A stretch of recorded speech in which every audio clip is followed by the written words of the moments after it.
Hey everyone, welcome. It's Rebecca Snow. Today we're talking about technology. And I would say that as a tech savvy nutritionist, I would probably give myself a B, maybe a B plus. Um, but when I first started practicing, when I saw a client, I had pen and paper. I had no EHR. EHR was just, which is electronic health records, keeping all your health records online. That was just coming, it was kind of new on the market in 2003 when I started practicing. And when I was working at Optimal Health Physicians, they transitioned to electronic medical records or electronic health records during the 5 years that I was there. So I got a taste of it. But I myself did not transition to electronic health records until 2018. So I kind of did my own homemade version, but I joined Healthy in 2018. Through that process of going from handwritten charting notes to using electronic health records is definitely a learning curve. And what I've noticed is when we're working with interns in our mentorship program, that sometimes technology can be a barrier. Part of it is learning new things, being a beginner, and part of it is just the time it takes to learn something like that. Um, and also psychologically, if we label ourselves as not tech savvy, then sometimes just that constant conversation we have around difficulty with technology can be self-perpetuating. So I wanted to offer some tips and suggestions how to move past technology as a barrier and utilize it as the tool that it is. A couple tips. First is let's have a shift in language. So instead of calling yourself not tech savvy or you're just not good with technology. One thing I learned at MUIH, where I went to school, which used to be called Thai Sophia, is using language like I'm a beginner with technology. I'm a beginner with electronic health records. I'm a beginner with Google Workspace. Whatever it is you're trying to learn about, just allow yourself to be a beginner. My husband often jokes that when he married me, I was really not a very good cook, but now he thinks I'm a fabulous cook. And that's partly because I didn't learn to, when I was growing up, like I spent very little time in the kitchen. And as an adult, I started to experiment more in the kitchen. And I remember early on in experimentation, if I tried a recipe and it failed, it was such a big deal because, the ingredients were lost, it tasted bad, I felt, frustrated with it. But the more I experiment in the kitchen, the more I realize that failures are only learning opportunities. So I think that the other thing with being a beginner with technology is that you're not experienced with trying things that don't work. And so every time you try something that doesn't work, it can kind of feed that story that you're not good with technology. When in actuality, when we're a beginner with a new skill or a tool, we just have to play around with it. And as Kate says, we can tinker with technology. We just have to give ourselves time to be creative, practice, learn. When I did end up switching over to Healthy in 2018, I would give myself several hours a week just to read help articles online, watch video content, learning modules, kind of play around with it, try different things. We do need to make space when we're a beginner because the learning curve is greater. So, once you have your private practice rolling, 2 years in, you're not going to need to spend all that time learning technology. I think that being a beginner in the field of nutrition and herbal medicine can feel a little overwhelming because there's so many things so many hats you're wearing. Maybe you're a beginner with bookkeeping. Maybe you're a beginner with social media and marketing. And now you're also a beginner with some new technology. The other tip is don't feel like you have to do it all right from the get-go. If handwritten charting notes works for you, that is fine. There is nobody saying that you have to use electronic typed charting notes. If you want to handwrite them, that is completely fine. When it comes to getting your CNS credential, I love the app on my phone, Genius Scan. I use it all the time. I take pictures of charting notes or well, not charting notes, but of, documents that I have hard copies of, and I can share them in Google Workspace or via email or other method. So the other thing when it comes to technology is be judicious about what you choose to use. Um, I mean, I love working with EHR, but it's not for everybody. And keep in mind that I practiced for 15 years before I started using EHR. So for many years, handwritten notes worked just fine. And prior to joining Healthy, I used Google Workspace and Google Docs, Microsoft Word Docs, to create a typed note and kind of a homemade system. We do have some other videos on our resource hub about how to use kind of your own homemade EHR system. I think Sunny did a talk on that, so you can watch that as well to learn some other ways to kind of get around these additional expenses that we can incur. As a new practitioner, we want to keep our overhead low. And so purchasing EHR is definitely another layer of overhead. A couple months ago, or maybe even a year ago, we had a guest called Amanda Panda. Her website is amandapandateacher.com, and she actually does consults with people who are struggling to learn Google Workspace. That's one of the platforms we use in our mentorship program. She does group and one-on-one sessions to help people understand that technology better. So I definitely want to mention her as a good resource. So I would spend time tinkering and keep in mind that there are always how-to videos online. If I get a box of produce from my CSA and there's kohlrabi in there, I've never cooked with it before, I just go online and I look for videos on what to do with kohlrabi. If you are struggling to figure out how to access a shared with me file on Google Drive, you will find videos on any topic, really. You can find video and written content of how to do something. Other tips I have, I did want to actually jump into Google Drive and give you some tips on how to work with that. I do remember when my mom had learning disabilities, and so I would spend, when she started using a computer, we would spend time together. I would show her how to use her computer, and she would always ask me, is it going to blow up? Is my computer going to blow up? I just thought that was so funny. But yes, you really can't blow up your computer by pressing the wrong key. So we do want to kind of get outside that thinking too.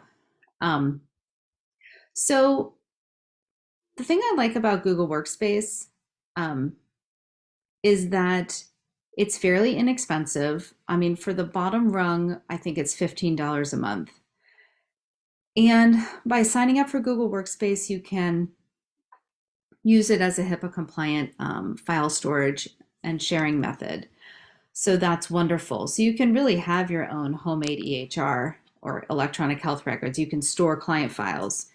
Once you've set up Google Workspace and you sign their BAA, I think one of the confusing things for people is people often have multiple Google accounts. So when I go to sign in, there are actually like 6 accounts. Let me sign out so I can show you. So up in the right hand, I can sign out of Google. And when I go to sign in again, let's actually start from scratch.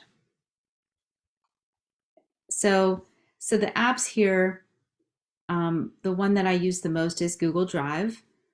And basically Google Drive is like an electronic filing cabinet. So You can store files in there, you can share with other people.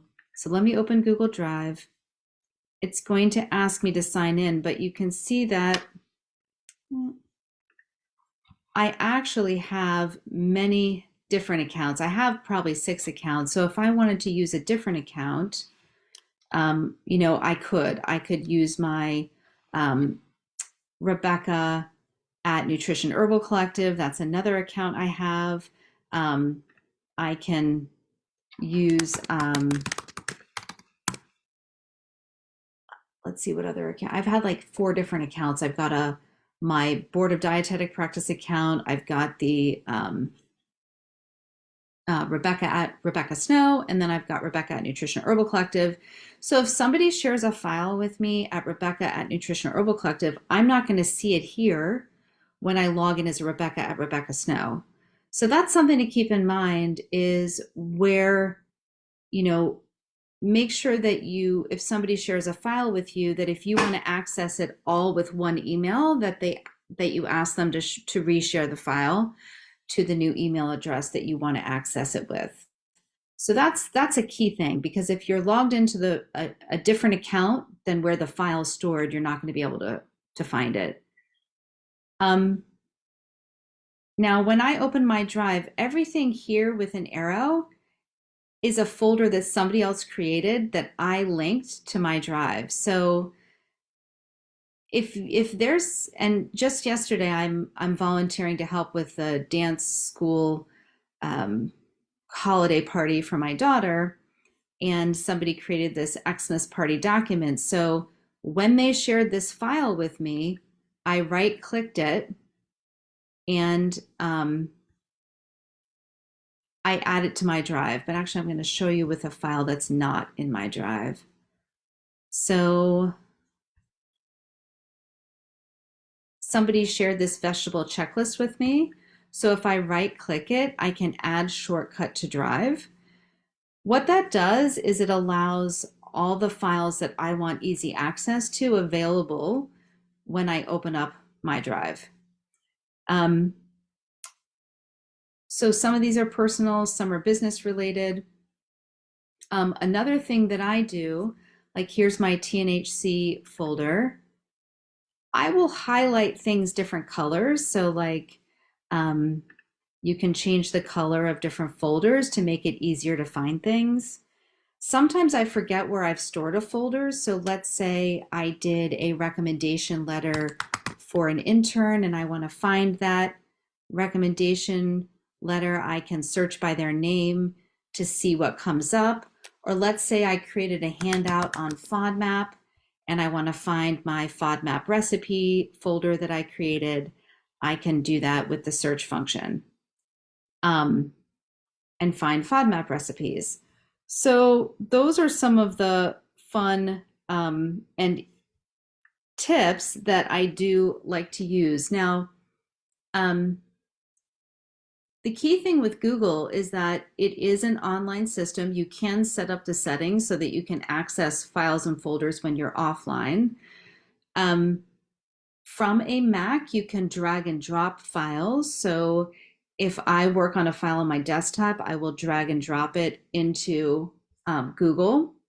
You can share files with another individual. So when I come over here to this file, I can click the share button to add people. These recipes are shared with all of our interns and anyone who's ever done our internship program. But if I wanted to add somebody here and share with them, I select, do I want them to be an editor or a viewer? And then you can hit send. And you can also get a link. You can get a link for any document or folder that you have and copy that link to your desktop and send that to somebody if you want to share a folder or a file with them. Other things to be aware of. I think those were the main things I wanted to mention. I'm trying to think of other roadblocks that people do get into with Google. We use Google in our mentorship program, Google Workspace. We do require all of our interns to get Google Workspace. But we do that so we can share client files in a HIPAA compliant manner, since we are supervising our interns' supervised practice experience. They share their client files with us, and that allows us to have oversight over those cases. So I'll show you how we manage that. Let me go into my drive.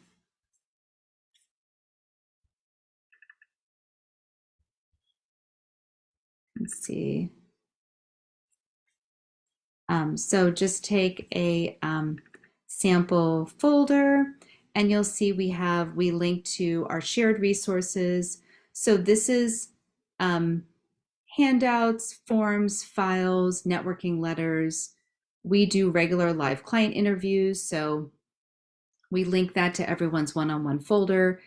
They can watch their supervisors for observational hours, do client interviews, both live, and we have many recorded. And then we do group meetings 3 to 4 times a month, and we save all those recordings so people have access to that. And our interns share their client SOAP notes. And our interns keep their logs handy here as well. So lots of ways that we use Google. It's a wonderful way to work on a team as well. We use that for our supervisor team when we're working on agendas for group meetings or documents that we're all sharing. So lots of possibility here with Google. Hopefully you got some tips and support when you're thinking about technology and just how you think about it, ways to approach it. I would definitely, if you're struggling with certain aspects of technology, whether it's EHR or Google or other social media, I would give yourself time to play around and, just even 1 to 2 hours a week. Be creative, allow yourself to be a beginner, to experiment, to try different things.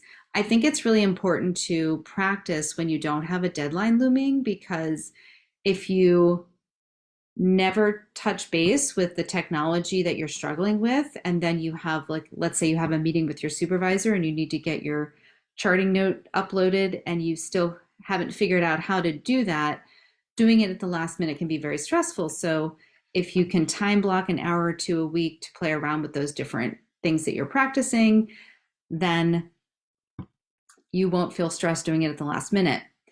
Also, in our supervision program, we do always screen share and demonstrate to folks how to do certain things that they're struggling to do. Andy, who is our member navigator, she's in the office Monday, Wednesday, and Friday, and she's a wonderful resource as well for technology questions for folks that are doing our mentorship program. All right, great to see you all today. Have a wonderful rest of your day. Bye.